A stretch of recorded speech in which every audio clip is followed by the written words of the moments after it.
ผัดถั่วใส่ไข่กินแรงเลยเด้อน้ำมันตังแล้วแข็งลงก่อนจวดใหม่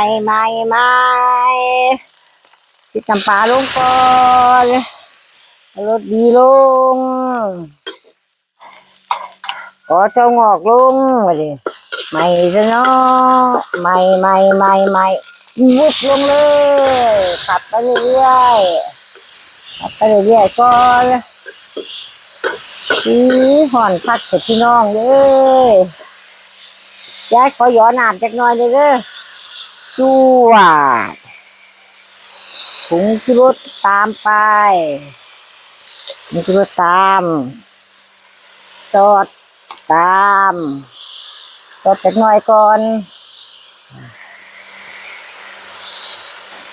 พับไปเรื่อยๆก่อนให้ตัวงอกสุกก่อนค่อยสิใส่ไข่ตัวงอกพอท่านสุกตัวงอกใส่ไข่กินแรงกับหุงข้าวเจ้ายายหุงข้าวสวยวันนี้ประสูตรเคยเฮ็ดนั่นละสูตรเคยทำนั่นละหัวน้ำน้อยๆเพียใส่ไข่มันสุกเพียสีไข่ใส่มันสุกเล็กน้อยก็เลยยายขอน้ำตาลสักนิดเนี่ยเด้อขอน้ำตาลสักนิดพอน้อยก็ใส่ไข่จ้ะ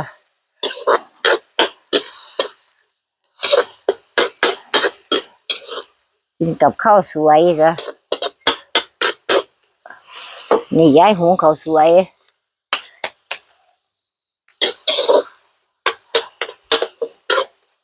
เราจะใส่ไข่ได้ป่ะเนี่ยแล้วจะขอไข่ใส่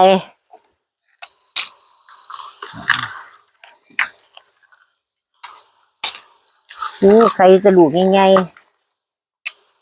ๆ3 ลูกพอพัดให้ไข่สุกก้อนมาเลยเราจะชิมไข่พัดซึ่งแตก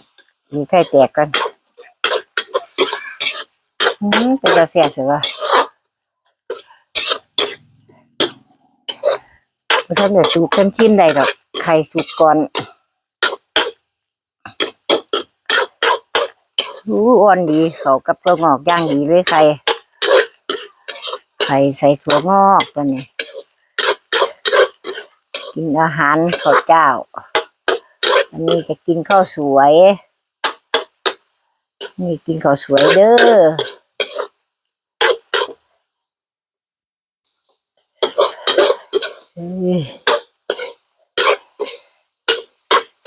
ยายขอชิมมึงก่อนเด้อว่ามันจืดมันจาง